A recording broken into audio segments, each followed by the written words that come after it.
Muy buenas, hacker cardíacos. Hace algo más de 2 años estábamos probando en este mismo canal una de las últimas versiones de la anterior generación del Opel Astra. En aquella prueba decíamos que ese Astra era uno de los últimos modelos que se habían desarrollado en Opel bajo el paraguas de General Motors. También decíamos que cuando se desarrolló aquella generación del Opel Astra era un modelo con bastante personalidad, porque a diferencia de muchos de sus rivales, que pertenecen a conglomerados que engloban distintas marcas, pues era un modelo que no compartía elementos con otros vehículos similares, sino que tenía una personalidad propia. Pues bien, como ya sabemos, desde aquella generación del Opel Astra hasta la actual, representada por el modelo que tenemos aquí, han pasado muchas cosas. Y mientras que aquella generación del Opel Astra fue desarrollada cuando Opel, como os decíamos, pertenecía a General Motors, la actual ya ha sido desarrollada cuando Opel está plenamente integrada dentro del grupo Stellantis. Pues bien, hemos querido saber cómo le ha cambiado la vida al Opel Astra y nada mejor para descubrirlo que esta versión que tenemos aquí en concreto, que es la más alta de momento de la gama. Así que nada, vamos a comprobar, cómo no, desde el punto de vista tecnológico, qué tal es este compacto, qué tal se desenvuelve en comparación con sus rivales y, en definitiva, y como siempre, estableceremos un veredicto final para saber si es un vehículo que merece la pena, sobre todo desde ese punto de vista tecnológico. Antes de entrar en materia, como siempre, os recuerdo que, por favor, si aún no lo estáis, no olvidéis suscribiros a nuestro canal de HackerCat en YouTube y activar las notificaciones dando al símbolo de la campanita.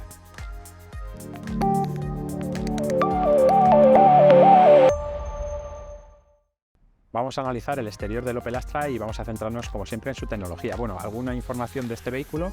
Estamos hablando de un compacto disponible únicamente con carrocería de 5 puertas, que es esta que tenemos aquí, o en versión familiar.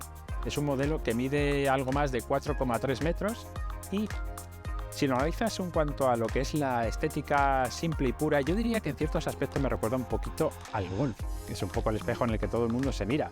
De hecho, incluso este color, el Cult Yellow, también me recuerda a uno de los modelos que tiene su paleta de colores la actual generación del Volkswagen Golf. Aún así, hay que reconocer que este Opel Astra va un poquito más allá en cuanto a atrevimiento estético. Se ven elementos como puede ser la parrilla frontal, ese diseño del frontal tan característico de los últimos Opel, y bueno, la carrocería bicolor también es muy llamativa. Y luego, por otro lado, vamos a hablar de aspectos tecnológicos que sí que son muy destacados en este modelo. Ya hay dos sobre todo. Hay uno que hereda de sus actuales hermanos del grupo Stellantis, es decir, de Peugeot y Citroën, y me refiero al sistema de acceso y arranque manos libres. Es una tecnología que seguramente ya conocéis de sobra de muchos vehículos, ya lo hemos contado muchas veces.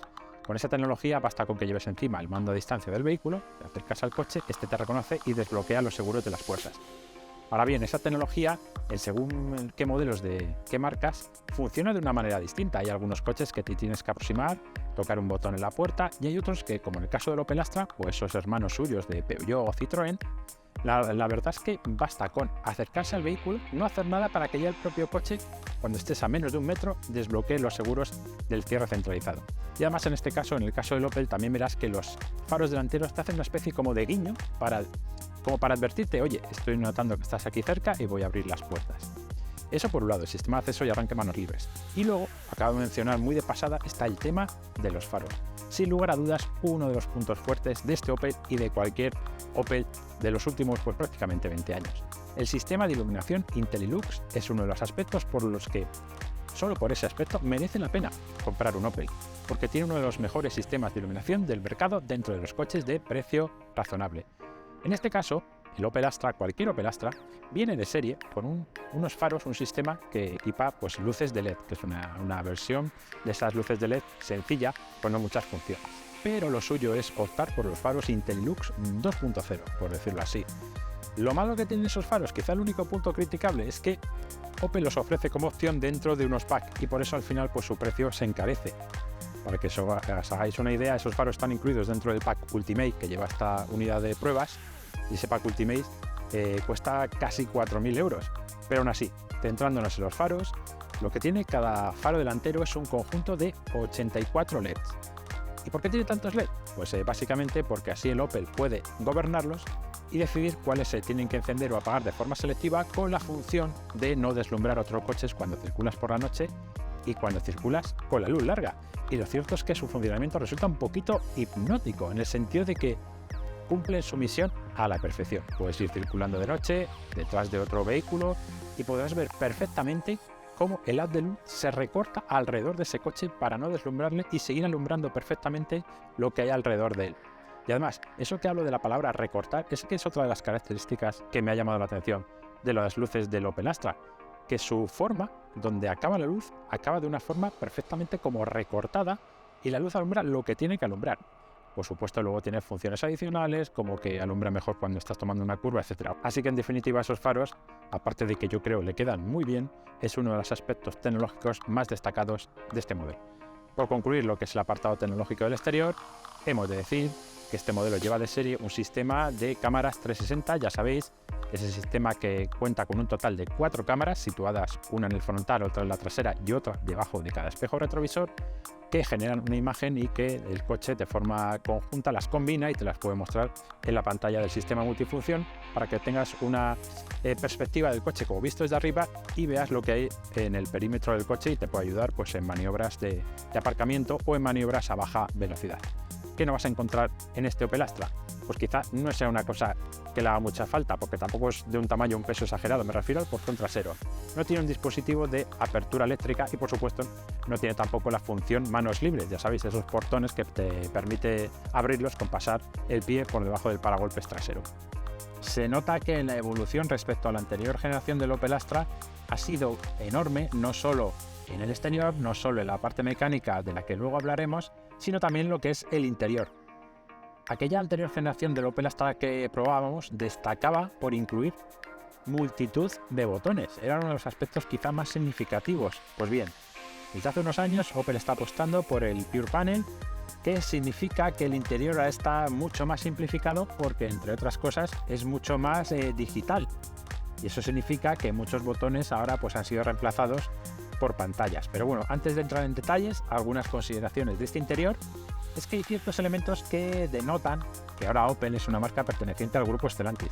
Así, todo lo que es esta consola central tiene botones y mandos y elementos como este selector del cambio o este freno de mano o este selector de modos de conducción que nos recuerdan a lo que son otros modelos de Peugeot y Citroën.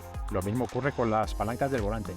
Pero bien es cierto que el resto del salpicadero tiene una personalidad propia y no se parece a ninguno de sus hermanos del grupo. Vamos a centrarnos ya en lo que es la tecnología y vamos a ver aquí que hay elementos que destacan. Por un lado tenemos la doble pantalla de 10 pulgadas, una para la instrumentación y otra para el sistema multimedia del que hablaremos a continuación, y ambos elementos están situados como bajo una banda de plástico oscuro que hace dar la sensación como que es todo una continuación y forman un solo bloque. Bueno, pero en realidad estas pantallas pues están separadas. Elementos tecnológicos de equipamiento que puede llevar este coche, pues aparte de la instrumentación, está complementada con un sistema HUD de proyección de datos en el parabrisas. También contamos con un cargador inalámbrico para teléfonos móviles. Tenemos detalles que pueden venir bien en las épocas más frías del año, como un volante con calefacción. También cuenta con un dispositivo de iluminación ambiental y con un buen equipo de sonido.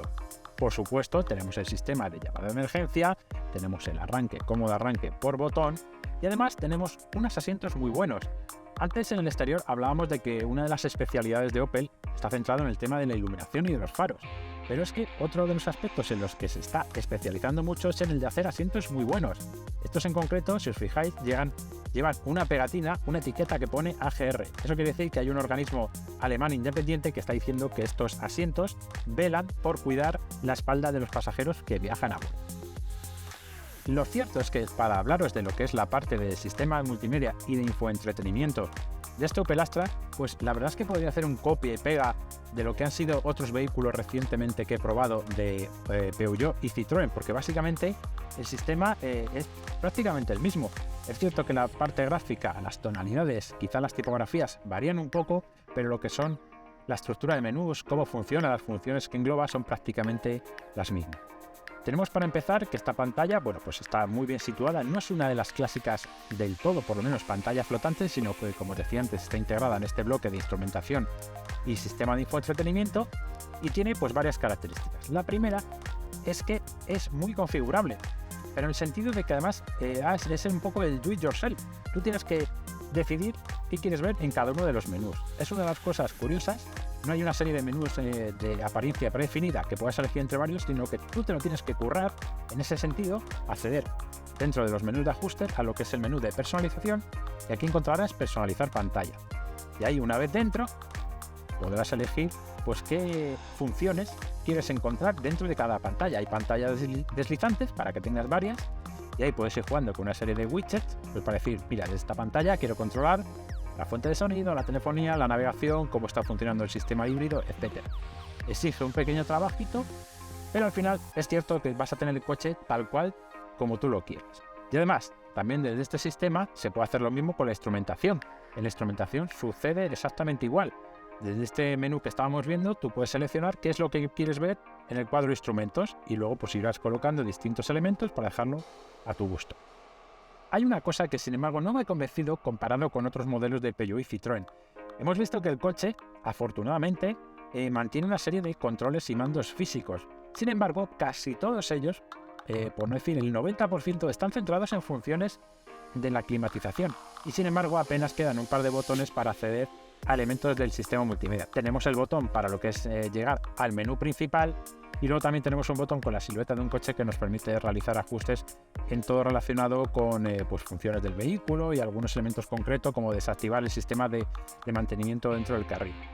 Hay cosas que son específicas de esta versión. Por ejemplo, tenemos el menú Energía, que nos permite ver o visualizar información de cómo está funcionando el dispositivo híbrido del vehículo, ya sabéis, cuando se está recargando la batería, cuando está funcionando el motor principal o eléctrico. También podemos ver estadísticas relacionadas con el consumo tanto de electricidad como en litros de carburante.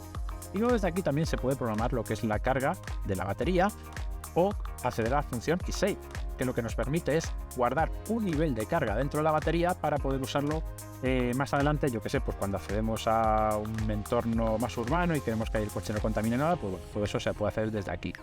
¿En qué otros aspectos nos recuerda la parte multimedia a esos otros coches del grupo Stellantis? Pues si accedemos a ajuste nos encontraremos aquí con lo que son las funciones de conectividad, que también son idénticas a esos modelos. Aquí podemos encontrar un punto para que el coche detecte redes Wi-Fi cercanas y se pueda conectar a ellas. Y luego también tenemos aquí el acceso al menú de la privacidad, que podemos elegir entre 3 niveles para si queremos compartir más o menos datos, más o menos información sobre nuestra ubicación, etc. También relacionado con los datos y la privacidad, y al igual que son modelos de Peugeot y Citroën, dentro del submenú Sistema, si bajamos un poquito encontraremos lo que es la opción de restablecimiento de fábrica. Ya sabéis, si lo hacemos y seleccionamos la opción, el coche restablecerá la configuración que tiene este dispositivo y volverá a los valores que tenía cuando el coche salió de la fábrica. Por último, también decir que lógicamente este Opel Astra es un coche plenamente conectado. Es cierto que en las anteriores generaciones del modelo ya pusieron el listón muy alto. De hecho, hace ya 2 generaciones ese Opel Astra ya ofrecía los servicios de OnStar, que permitía que contases con tu propio asistente personal y que podía permitirte tener funciones del vehículo a disposición desde tu teléfono móvil. En este caso también tenemos que este Opel Astra se puede actualizar de forma remota. Desde este submenú también podemos hacer actualizaciones, en este caso pues ahora mismo no hay ninguna pendiente. Y luego también el sistema de navegación cuenta con 3 años de actualizaciones e información del tráfico. Y asimismo también lo que puedes hacer en este coche es vincularlo con una aplicación en el móvil para tener y acceder a los servicios de Opel Connect. De esta forma, pues desde el teléfono móvil puedes controlar funciones del vehículo, como por ejemplo activar la climatización a distancia, que es una función específica de esta versión híbrida enchufable, y también acceder a todo lo que tiene que ver con la gestión de la carga eléctrica. ¿Dónde creéis que tiene este Opel Astra la toma OBD? Pues en efecto, donde casi la tienen la práctica totalidad de vehículos del mercado. Basta con agacharse un poco, tampoco mucho, para encontrarla. Está en la parte inferior del salpicadero, en la de izquierda del conductor, y además es que destaca bastante porque no solo sobresale un poquito hacia abajo, sino que además tiene un llamativo color anaranjado. Estamos promoviendo desde HackerCard, desde hace ya varios meses, una iniciativa para que tanto las marcas como los usuarios y bueno, también los organismos empiecen a concienciarse de la importancia que debería tener el hecho de proteger esa toma OBD para que no cualquier persona pudiera llegar ahí, conectar algún tipo de ordenador o dispositivo y acceder a casi todas las interioridades que tenga cualquier coche. Así que ya sabéis, desde HackerCard os animamos a que protejáis la toma OBD de vuestros coches. La versión que estamos probando del Opel Astra es la variante que incluye una tecnología híbrida enchufable. Es el primer paso de una progresiva electrificación que va a tener este modelo, la mayor que ha tenido en toda su historia. Así a esta variante se van a sumar en breve, por un lado, una versión de aspecto y carácter más deportivo, aunque basado en esta implementación mecánica, que tendrá una potencia de 225 caballos. Será la variante que se denominará GSE. Y luego también, para el año que viene, el Opel Astra contará por primera vez con una versión 100% totalmente eléctrica, con una potencia de 154 caballos. Pero centrándonos en el protagonista que tenemos hoy aquí, pues voy a empezar a contar, como siempre, lo que son algunos detalles, cifras, datos que debéis tener en consideración antes de hablar de lo que son las sensaciones puras. Estamos hablando de un vehículo que tiene dos motores. El motor principal es un 1.6 turbo de 150 caballos y un motor de 110 caballos. Lo primero, dos consideraciones que tenéis que tener en cuenta. La primera, que el motor principal sea un motor turbo. No es lo habitual en otros rivales, que para ese motor tienen motor atmosférico. La segunda, que esta mecánica híbrida enchufable no es algo nuevo, es una alternativa que ya ofrecen modelos tanto de Peugeot como de Citroën. Entonces pues habrá ciertas cosas que nos resulten familiares. Bueno, en conjunto, esas dos mecánicas ofrecen una potencia total de 180 caballos. ¿Y qué consiguen? Pues la verdad es que un rendimiento muy bueno. Estamos hablando de un vehículo, como os decía, de 180 caballos, capaz de alcanzar 225 km por hora, que es una cifra muy buena para este tipo de modelos compactos híbridos enchufables.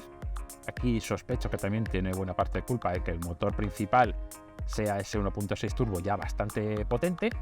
Tenemos una aceleración de 0 a 100 en 7,6 segundos, estamos hablando ya de cifras casi de pseudo GTI. Y luego está el tema un tanto espinoso, suele ocurrir este tipo de modelos con esta tecnología. Consumo medio que declara Opel de apenas 1 litro cada 100 kilómetros. ¿Qué pasa en el mundo real? Bueno, pues vamos a ver las sensaciones que nos transmite el coche. Por un lado está el tema de las prestaciones. Este coche, sin lugar a dudas, es un coche rápido, es bastante rápido de hecho. No vas a notar que te falta potencia en ningún momento, el rendimiento es muy homogéneo, muy constante, en ese aspecto no se puede poner ninguna pega y está pues al nivel de lo mejor que te puedes encontrar en este segmento. Y luego está el tema de los consumos. Y si realizas unos primeros 100 kilómetros en los cuales has salido con la batería completamente llena, realizas una conducción más o menos suave, pues el litro es bastante complicado de conseguir. Nosotros nos hemos quedado más bien cerca de los 2 litros. ¿Y qué pasa luego cuando ya la batería se descarga? Ya te quedas sin todos esos kilovatios hora que ayuden al motor eléctrico a que el coche funcione eso, en modo eléctrico y en modo cero emisiones. Pues entonces el coche pasa a ser algo así como un híbrido autorrecargable, es decir, como cualquier Toyota Corolla. Esa batería de 12,4 kWh dejará un pequeño remanente que se va cargando y descargando rápidamente y pues eso para funcionar al final como lo haría cualquier híbrido autorrecargable.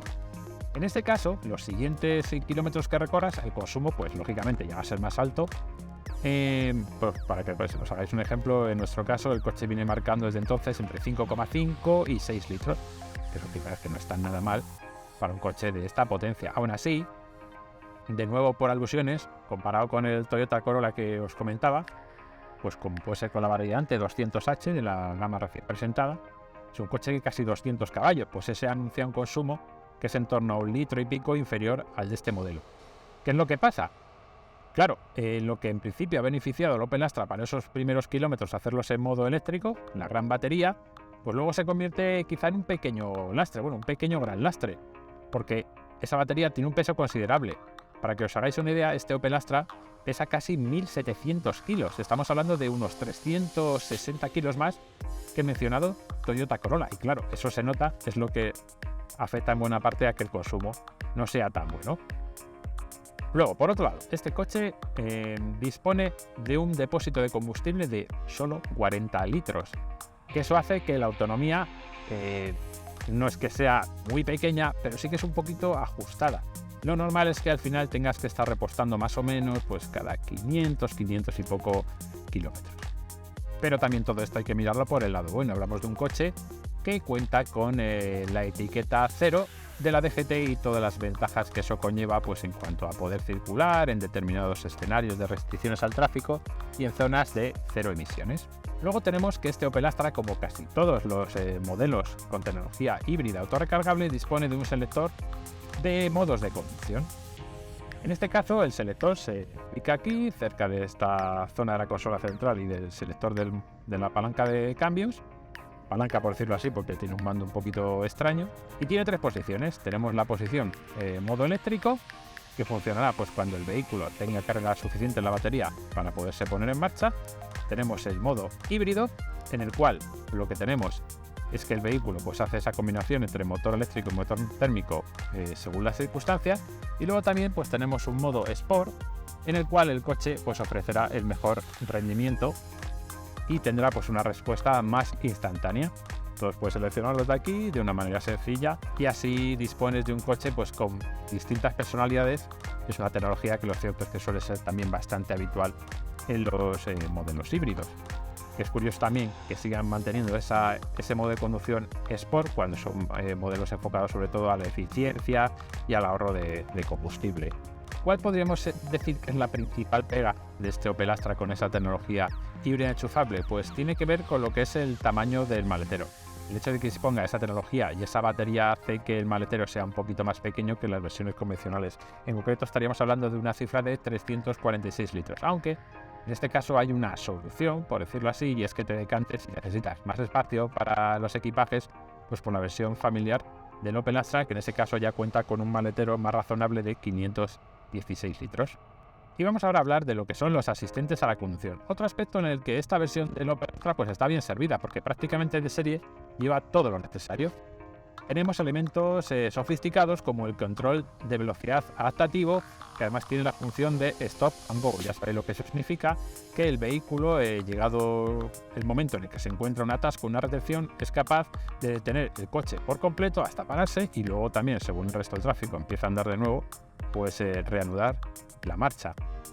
Luego también contamos con lo que es el sistema de mantenimiento dentro del carril.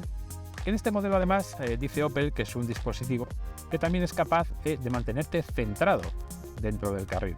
Así que si sumamos el funcionamiento de estos dos dispositivos ya empezaríamos a hablar de un modelo que tiene un nivel 2 de conducción autónoma. Y por supuesto luego nos faltan otros elementos secundarios como puede ser el lector de señales de tráfico que muestra su información en la instrumentación, incluso en el HUD que proyecta datos en el parabrisas. Tenemos el sistema de frenada automática de emergencia en caso de que el coche detecte riesgo de colisión. Pero el Opel Astra puede incluir más ayudas a la conducción porque en opción y por 600 euros existe algo así como un pack de ayuda 2.0 que añade otras funcionalidades. La más destacable sería lo que es el cambio automático de carril. Es decir, tú al coche le puedes indicar haciendo movimientos sobre la palanca de los intermitentes que en una autopista quieres cambiar de carril porque resulta que el control de velocidad adaptativo se ha encontrado con un coche más lento y te lo quieres pues quitar del medio. En ese caso, si tú activas la palanca del intermitente, el coche entenderá que quieres realizar esa maniobra, te lo preguntará, te dirá ¿quieres cambiar de carril? Y si tú le das el OK, pues la maniobra la realizará el vehículo por sí solo, cambiando de carril por el que vas circulando, pues el carril situado a la izquierda. Y en general, pues ¿cómo funcionan todas estas ayudas a la conducción? Pues lo cierto es que funcionan muy bien. Lo único que quizá podría decir es que el control de velocidad adaptativo tal vez no sea tan fino en los últimos instantes cuando llega a detener por completo el vehículo respecto a algún modelo de la competencia. Pero en todo caso, pues como suele ocurrir con estas ayudas a la conducción, te libran de mucho trabajo y de mucho estrés cuando vas conduciendo. ¿Qué es lo peor que puede ofrecer este modelo? Pues yo diría que lo peor no es un asistente a la conducción ni una ayuda, nada de eso. Lo peor en este coche yo creo que es el tacto del pedal del freno. En este coche, que tiene su mecánica una parte eléctrica, nos encontramos que los frenos, por un lado, tiene una parte de frenada regenerativa, ya sabéis, la que aprovecha cuando utilizas el pedal del freno precisamente pues para recargar electricidad, y luego tiene la parte de frenada convencional. Pues no está quizá muy conseguido esa transición entre lo que es frenada regenerativa y frenada normal, y por eso cuesta un poquito cogerle el tacto al pedal del freno para pues no realizar quizá una frenada a veces más brusca de lo que deseas o menos intensa. Así que en resumen queda claro que ese paso de Opel de pertenecer a General Motors y pasar a ser parte de Stellantis, por lo menos a lo que es el Opel Astra, le ha venido muy bien. Y es un modelo que tecnológicamente hablando cumple en todos los aspectos. Sobre todo el salto más importante se ha visto lógicamente en la parte relacionada con las mecánicas, que hayan llegado sistemas como el de esta versión híbrido enchufable, que es una posibilidad que nunca antes tuvo este modelo y que de hecho pues ahora le hace pues disponer de la etiqueta Eco y de tener una muy buena relación entre prestaciones y consumo.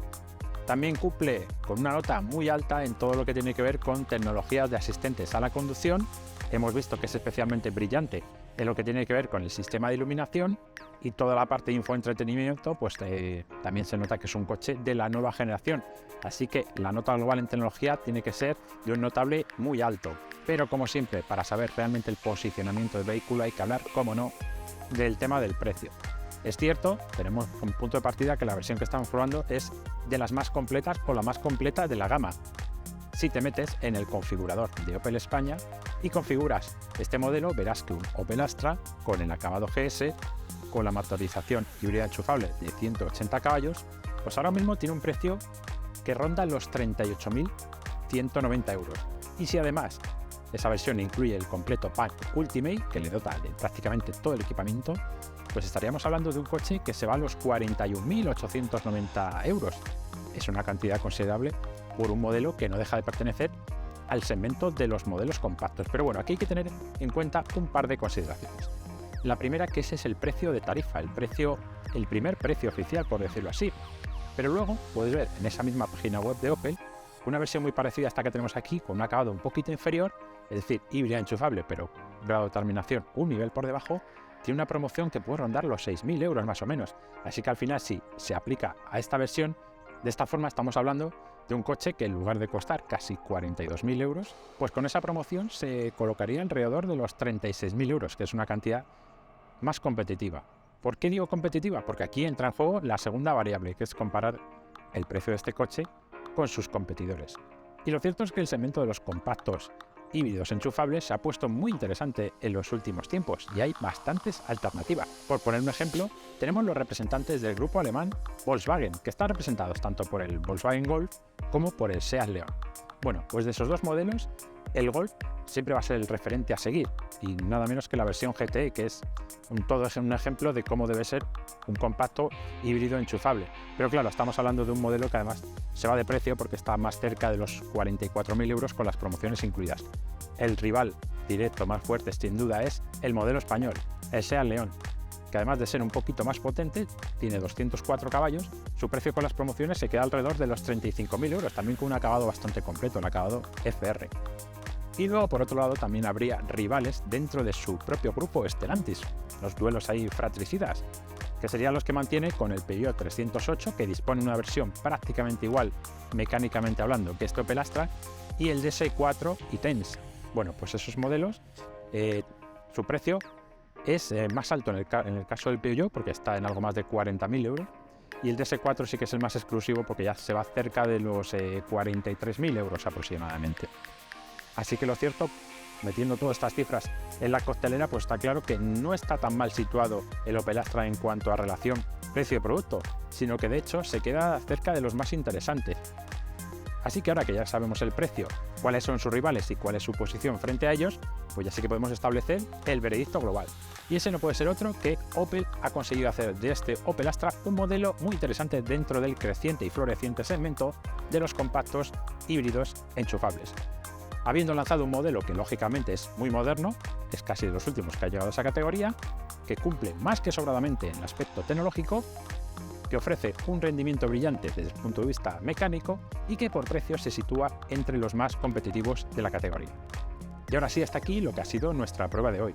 Como siempre, animaros a que si queréis seguir viendo contenidos de este tipo, no dejéis de entrar periódicamente en nuestro canal de HackerCard de YouTube, no olvidéis suscribiros si aún no lo estáis, y por supuesto también no olvidéis entrar de forma continuada en nuestra página web www.hackercard.com.